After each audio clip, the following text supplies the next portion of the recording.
Amados, amadas de Deus, amada família, em casa, reunidos certamente para a escuta da palavra, para esse momento sublime em que nós nos reunimos para a celebração da Santa Missa.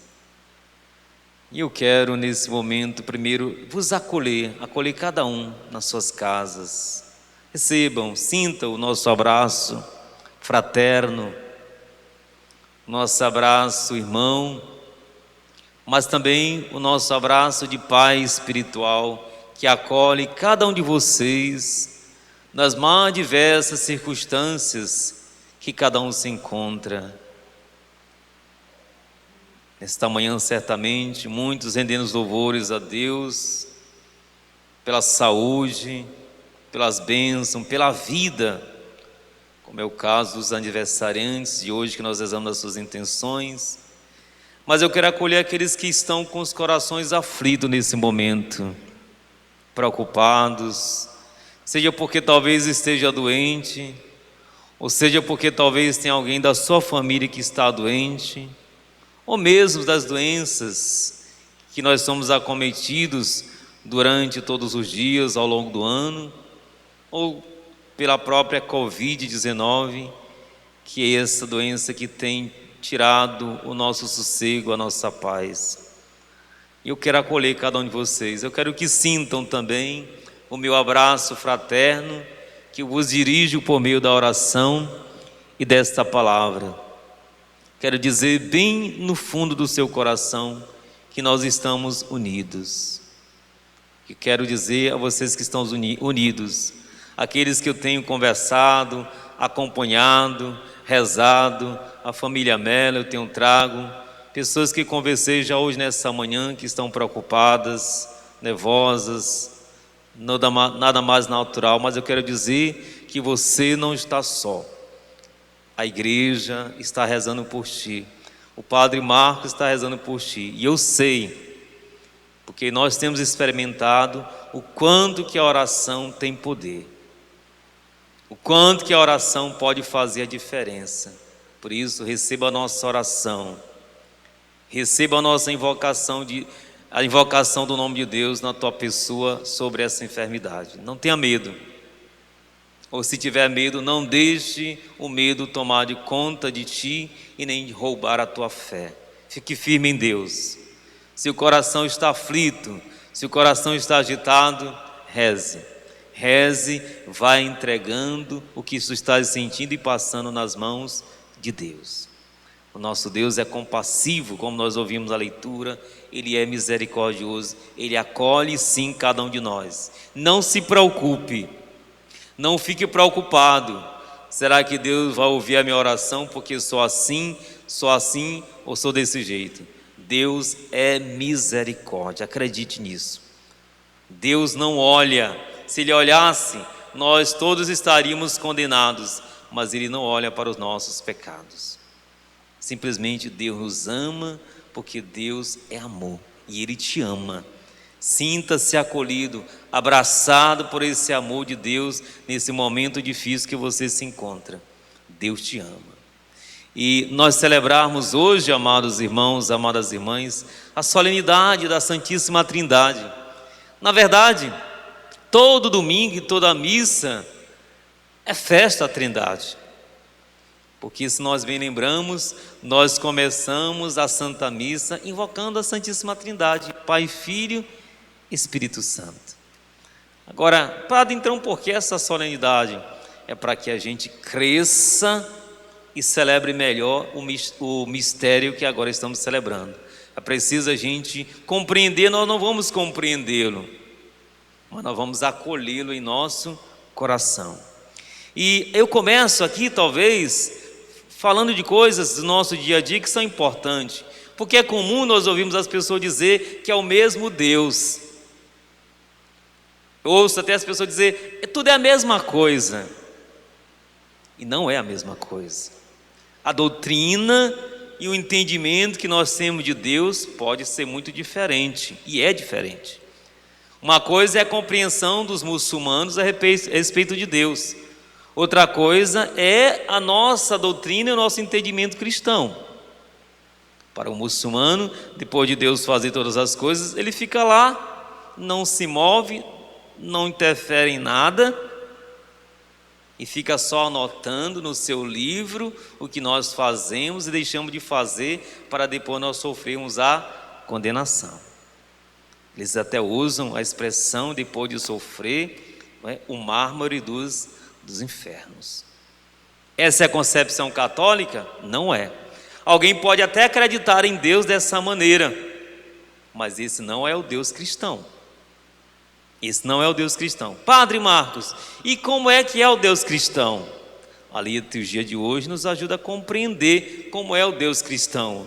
Claro, aqui é preciso a gente adentrar um pouco mais nesses conceitos, que eu não estou dizendo que eles não são importantes. É preciso que a gente saiba dessas definições e conceitos a respeito de Deus. É importante sim, mas não podemos achar que Deus é simplesmente isso. Quer dizer, quando nós compreendemos Deus na sua totalidade, Deus deixa de ser Deus. Por isso nós dizemos que Deus é infinitamente misericordioso, infinitamente bom. É para dizer que nunca e jamais o ser humano conhecerá Deus na sua plenitude. Por isso que Ele é infinito, é para dizer que Ele é para sempre, que aquilo que Ele carrega em si não tem limites. E para dizer a bondade de Deus não tem limite. A bondade de Deus acolhe cada um aonde estiver, independentemente do que ele fez. E qual era o desejo de Moisés? Livro do Êxodo, capítulo 34. Era conhecer, ver Deus, saber como Deus era. Mas Deus tinha um bem-querer, um amor também muito grande por Moisés. Tinha um amor muito grande. E disse: Moisés, pois tá bom, suba a montanha, traga 2 tabuinhas, mas não venha com ninguém. Nesse dia eu não quero nem um animal pastando no Monte Sinai, porque aquele que vê a face de Deus não suportará e morrerá. Para dizer que Deus é tão grande que o coração humano e a mente humana não pode suportar ver a tamanha face de Deus, porque é grandiosa. Então eu vou passar e tu me verás por trás. Mas afinal de contas, quem é esse Deus? E aqui no versículo 4 e 5 expressa muito bem quem é Deus. O Senhor passou diante dele exclamando: Senhor, Senhor, Deus compassivo, misericordioso, lento para a cólera, rico em bondade e em fidelidade, que conserva a sua graça até 1000 gerações, e que perdoa a iniquidade e a rebeldia e o pecado. Quer dizer, esse é o nosso Deus, rico em misericórdia, rico para acolher, para perdoar, e lento na hora de julgar, na hora de condenar. Mas talvez alguém vá ler o versículo adiante e vai dizer: mas esse mesmo Deus diz que condena até a 4 gerações. Deus não condena ninguém. Como não, Padre? Quem nos condena somos nós com aquilo que nós fazemos. Pois bem, veja, quando nós fazemos o ato, é preciso lembrar que aquilo pode trazer consequência até a 4ª geração.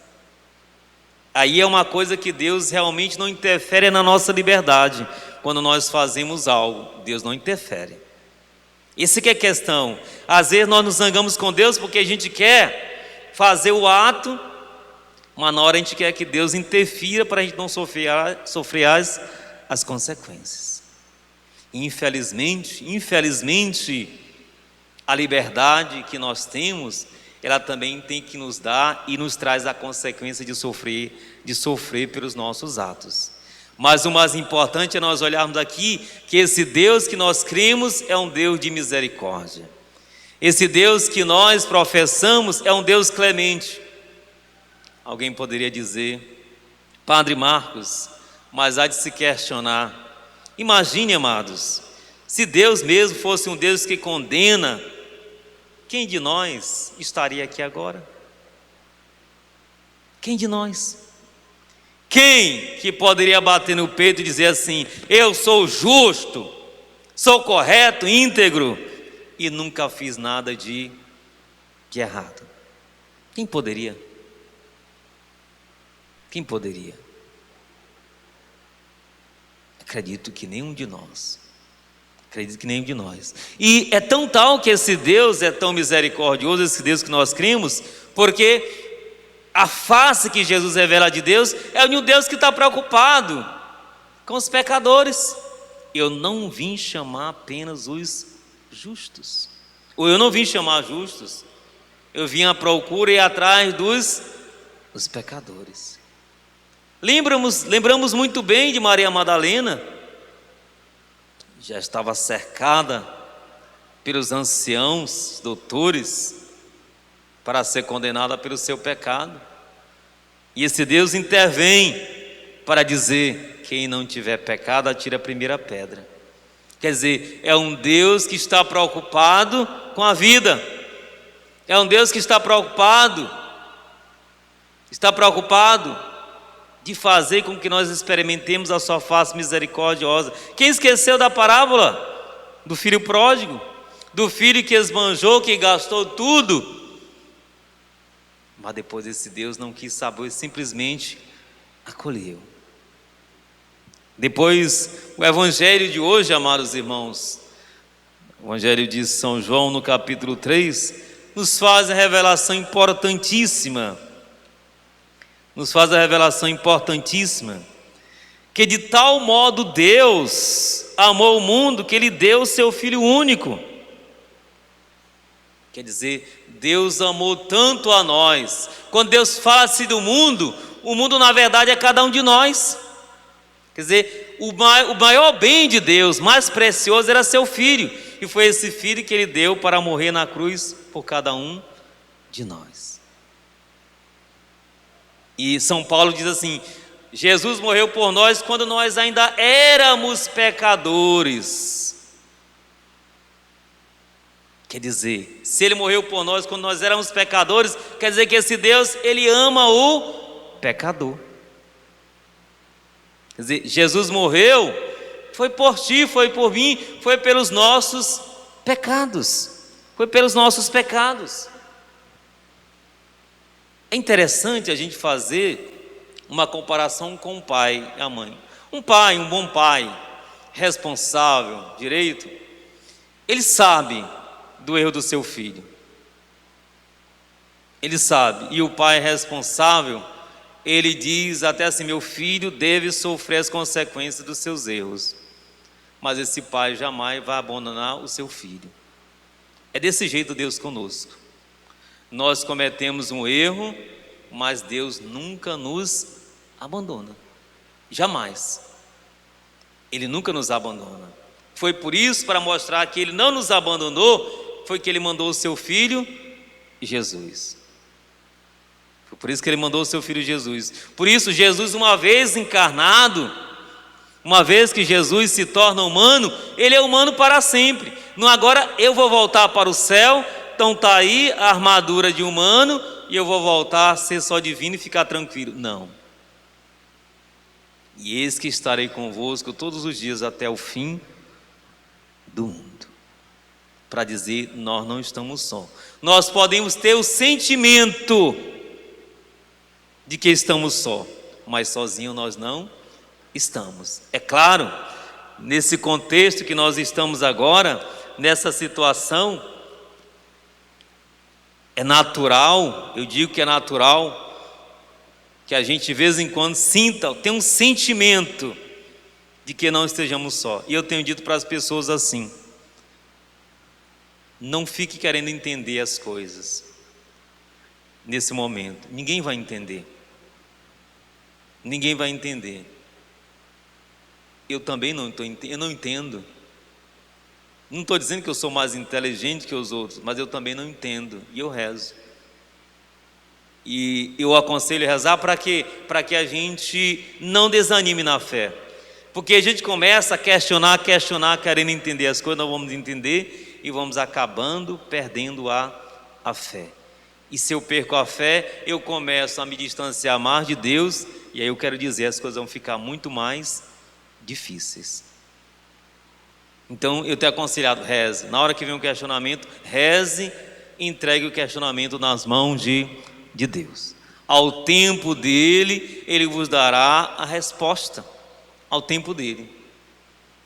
Ao tempo dele. Mas eu preciso rezar para que exatamente eu tenha força e não perca a minha fé. Por isso, amados irmãos e irmãs, o Evangelho diz que Deus não enviou seu Filho ao mundo para condenar o mundo. Quer dizer, se Deus quisesse condenar o mundo, Ele teria mandado o seu Filho? Não. E aqui, volta atrás da primeira leitura, quem estava se condenando era nós mesmos com as nossas atitudes.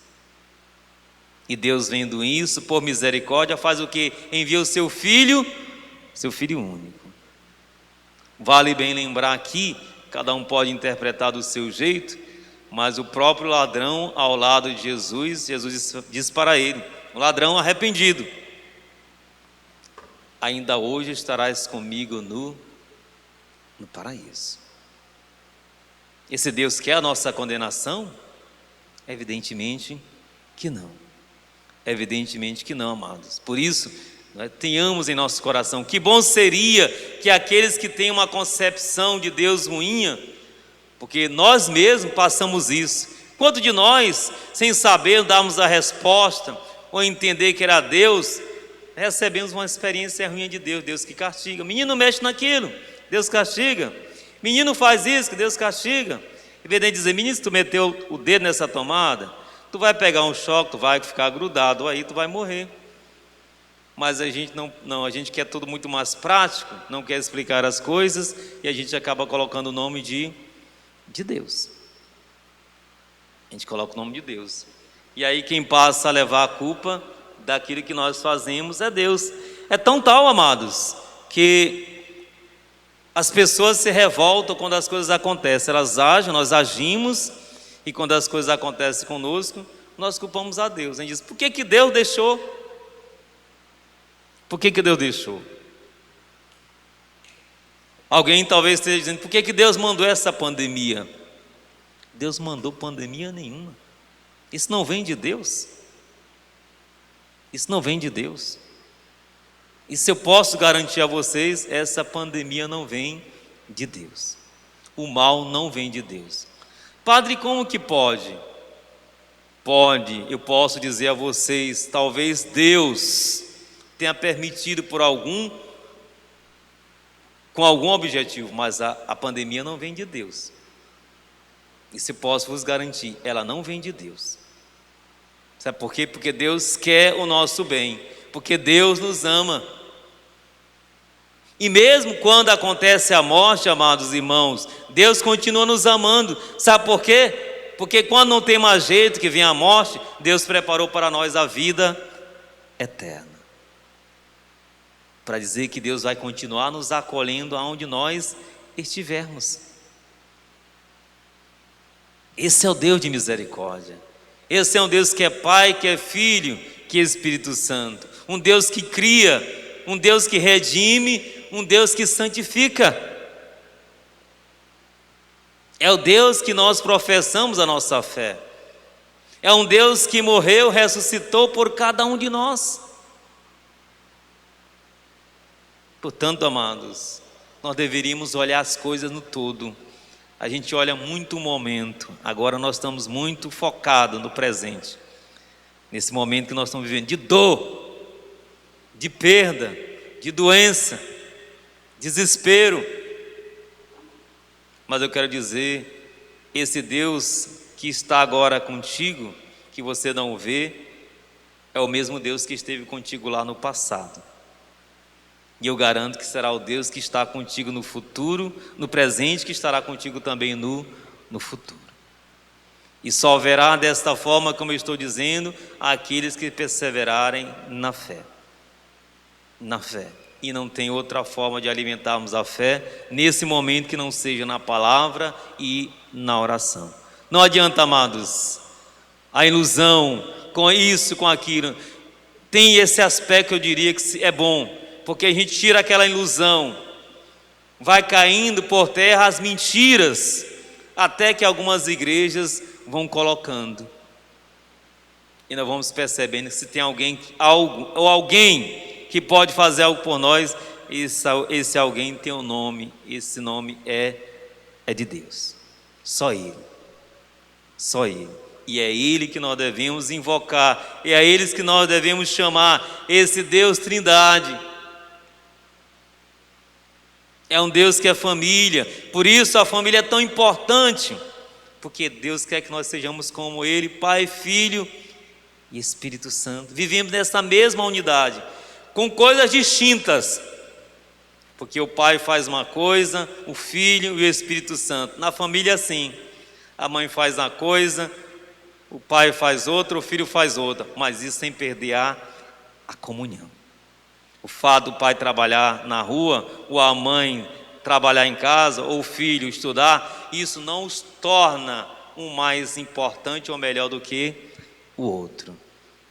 Todos têm o seu valor. É a mesma coisa, não é? O pai não é maior do que o filho, nem o filho é menor do que o pai e o Espírito Santo. Não, cada um tem uma missão distinta. E a junção dessa missão é para salvar o homem. Para salvar o homem. Toda a ação de Deus é para salvar o homem, é para nos trazer vida e vida nova. Por nos deixemos mergulhar nesse Deus misericórdia, nesse Deus bondade. Façamos a experiência com esse Deus que perdoa, que acolhe. Se nós queremos conhecer Deus, devemos conhecer Jesus na cruz. Aqui é a expressão máxima de um Deus que ama e que não poupou o seu próprio Filho por cada um de nós. Se alguém tem dúvida, passe a meditar, contemplar a cruz. Ali nós vamos tirar, resgatar toda a entrega, todo o amor de um Deus que não tem limite quando se trata de cada um de nós. Que Deus acolha, que Deus possa acolher, que Deus possa ter misericórdia do nosso sofrimento, das nossas angústias, das nossas dores. Trago, rezo de maneira especial por cada família que sofre, mas eu quero dizer, amada família, que Deus está contigo, porque esse Deus é misericórdia, esse Deus é perdão. Louvado seja nosso Senhor Jesus Cristo, amado e adorado.